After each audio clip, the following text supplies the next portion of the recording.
అప్పులు చెప్పరు. అవి కాకనే 347 అయిందని 4 నెలల కింద చెప్పిండు రేవంత్ రెడ్డి. ఇవి కలిపితే ఈ 4 నెలలది కలిపితే 4.5 దాటుతుంది.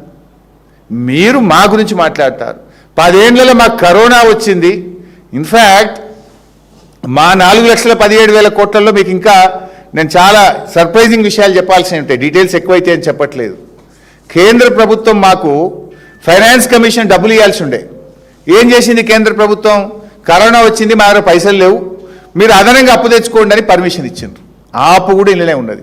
ఫైనాన్స్ కమిషన్ డబ్బులు గ్రాంట్గా రాష్ట్రానికి రావాల్సింది ఈ సంవత్సరం దేశంలో ఎవరికి ఇవ్వలేకపోతున్నాం, మీరు అప్పు అదనంగా తెచ్చుకొని నడిపించుకోండి అంటే ఆ అప్పు కూడా ఇళ్ళనే ఉన్నది, ఫైనాన్స్ కమిషన్ అప్పు. అది కాకుండా కేంద్ర ప్రభుత్వం కరోనా వచ్చినప్పుడు 2 సంవత్సరాలు దేశం మొత్తం ఎకానమీ స్లోడౌన్ అయింది.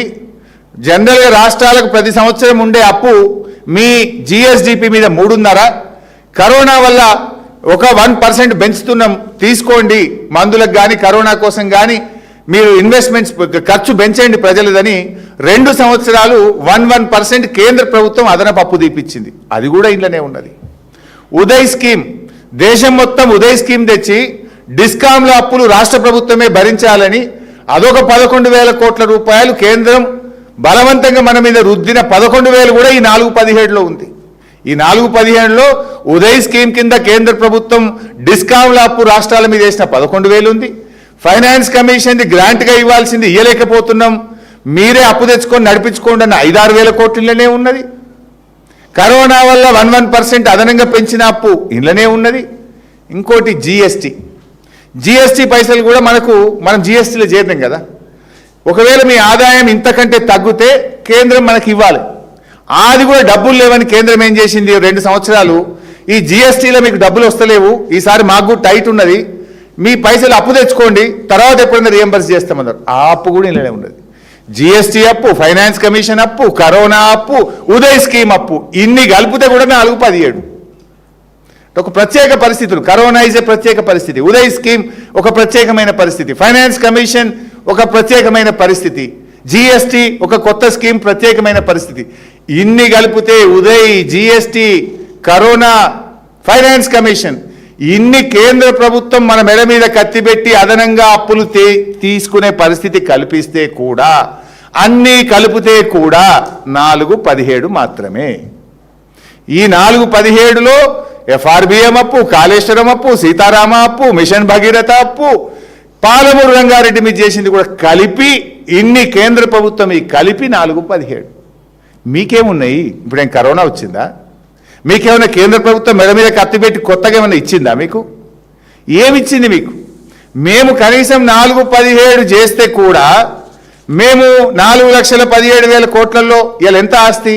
మిషన్ భగీరథ రాష్ట్ర ప్రజలందరూ తాగుతున్నారు, మంచి సిస్టమ్ ఆస్తి ఇలా కల్పన జరిగి ఉన్నది. కాళేశ్వరం, పాలమూరు, సీతారామ పనులన్నీ జరిగి ఉన్నాయి.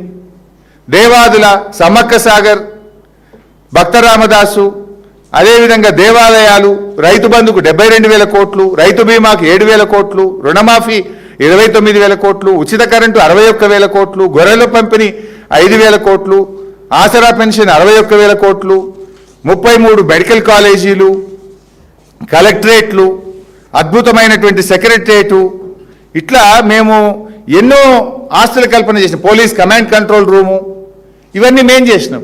మరి ముఖ్యమంత్రి 3,47,000 కోట్లు చేసినాడు. ఒక్కటి చూపిస్తారు ఏమన్నా? ఒక్కటి. కేసీఆర్ ఆనవాళ్ళు ఎక్కడ చూసినా కనబడతాయి. జిల్లాలో కలెక్టరేట్లు, ఎస్పీ బిల్డింగ్లు, మెడికల్ కాలేజీలు, రోడ్లు, సెక్రటరేటు ఎన్ని ఉన్నాయి, మీ హాస్పిటళ్ళు. మీరు చేసింది ఏమున్నది? ఇన్ఫ్యాక్ట్ ఇంకొక ఇంట్రెస్టింగ్ పాయింట్ కూడా చెప్పాలి, ఇలా రాష్ట్ర ప్రజలకు కూడా తెలవాల్సినటువంటి అవసరం ఉంది. అప్పులు పెరిగినాయి అంటున్నారు. సరే, మీరే ఇందాక లెక్క చూసిండ్రు. తెలంగాణ రాకముందున్న అప్పు 1,00,000 కోట్లు, 2 ఏవి? ఎఫ్ఆర్బిఎం మరియు కార్పొరేషన్ అప్పులు ప్రభుత్వం చెల్లింది. రఫ్లీ ఒక 1000 అటు ఇటు ఉన్నట్టుంది, 1,00,000 కోట్లు. ఈరోజు ఎంత ఉంది? కాగు ప్రకారం 4-10, 4-17 వైట్ పేపర్ ప్రకారం. ఇందులో ఎన్ని ఉన్నాయి? Finance commission, GST, corona, Uday scheme, ఇవన్నీ కలిపితే కూడా 4-17, 4 అంతలు పెరిగింది. 1,00,000ది 4 లక్షలు అయింది. మరి రాష్ట్ర బడ్జెట్ ఆదాయం ఎంత పెరిగింది? 2014-15లో తెలంగాణ ప్రభుత్వం ఏర్పడ్డప్పుడు మన రాష్ట్ర స్వంత ఆదాయం ఎంత అంటే 51,000 కోట్లు. మేము దిగిపోయినప్పుడు లాస్ట్ బడ్జెట్ నేనే పెట్టిన ఫైనాన్స్ మినిస్టర్గా, మనం దిగిపోయినప్పుడు రాష్ట్ర ఆదాయం 2,16,542 కోట్లు, మోర్ దాన్ 4 times పెరిగింది, 400 times పెరిగింది కదా. ఎక్కడ 51,000, ఎక్కడ 2,16,542. మరి ఇది ఎందుకో చెప్పవు బట్టి గారు, ఇది ఎందుకో చెప్పవు బట్టి గారు, ఎందుకు దాస్తున్నావు? అప్పులలోనేమో లేని అప్పులు చూపించి 6 అంటావు, 7 అంటావు, 8 అంటావు, అందులో అన్నీ గారడి చేస్తావు. అందులో ఇప్పుడు నేను చెప్పినటువంటి ఫైనాన్స్ కమిషన్ది కానీ, జిఎస్టీది కానీ, ఉదయ్ది కానీ, కరోనాది అదనపు భారం పడ్డదని అది చెప్పవు, దాచిపెడతావు. మరి ఆదాయం ఎంత పెరిగింది? ఆనాడు రాష్ట్రం ఏర్పడ్డప్పుడు 51,000 కోట్లు ఉంటే అద్భుతంగా కేసీఆర్ గారు పనిచేసి బీఆర్ఎస్ ప్రభుత్వం చాలా మంచిగా పర్ఫామ్ చేసి దేశంలోని అన్ని రాష్ట్రాల కంటే స్వంత ఆదాయ వనరుల వృద్ధి రేటులో తెలంగాణ ఈజ్ నంబర్ 1. 51,000 crores నుంచి 2,16,542 crores తీసుకుపోయినాం. ఇంట్లో 2 కరోనా సంవత్సరాలు, 2 ఏళ్ళు డెఫిసిట్, డౌన్ఫాల్, ఆ 2 ఏళ్ళు దేశం మొత్తం తగ్గింది, ప్రపంచం మొత్తం ఆదాయం తగ్గింది, మనది కూడా తగ్గింది. 2 ఏళ్ల కరోనాలో కూడా మోర్ దాన్ 400 times రాష్ట్ర సొంత ఆదాయ వనరులు పెంచినాం. దీని గురించి ఎందుకు చెప్పరు?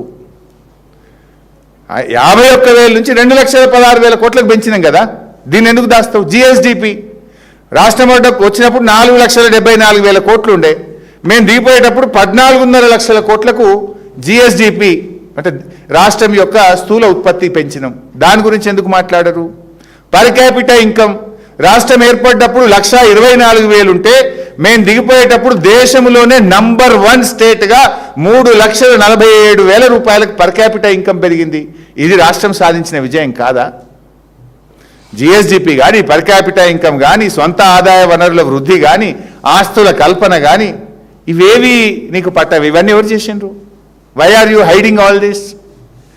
నీ తప్పులను కప్పిపుచ్చుకోవడానికి నువ్వు 6 గ్యారెంటీల అమలులో వైఫల్యం చెంది ఇవాళ ప్రజల దృష్టి మరల్చడానికి ఇవన్నీ మాటలు చెప్తే ప్రజలు మీకంటే తెలివైన వాళ్ళు. కేసీఆర్ ఎప్పుడు చెప్పిండ్రా? కరోనా వచ్చినా రైతు బంధు ఆగద్దన్నాడు, ఆగలే. కరోనా వచ్చినా 2,000 పెన్షన్ ఆగలే. కరోనా వస్తే ఇంకా ఉల్టా ఎక్కువ ఖర్చు పెట్టిండు కేసీఆర్ గారు. ప్రతి రేషన్ కార్డు మీద 10 కిలోల బియ్యం 2 ఏళ్ళు ఫ్రీగా ఇచ్చిండు కేసీఆర్ గారు. ఈ ప్రతి కార్డు మీద 1,500 రూపాయలు ఇచ్చింది కేసీఆర్ గారు. వలస కార్మికులకు రైళ్లు ఇచ్చి పైసలు ఇచ్చి వాళ్ళ సొంత రాష్ట్రాలకు పంపించింది కేసీఆర్ గారు. 100,000 కోట్లు ఖర్చు పెట్టి ప్రజలను కరోనా బారి నుంచి తప్పించడానికి ప్రభుత్వం కాపాడుకున్నది. ఆరోగ్యపరంగా కాపాడుకున్నాం, వాళ్ళని ఆర్థికంగా కాపాడుకున్నాం, ప్రజల జీవన ప్రమాణాలు పెంచినాం. మరి మీరేం చేస్తారు? మీరు వచ్చినాక అన్ని డౌనే. రాష్ట్ర ఆదాయ వృద్ధి తగ్గిపోయింది, రిజిస్ట్రేషన్ ఆదాయం తగ్గిపోయింది, రియల్ ఎస్టేట్ పడిపోయింది,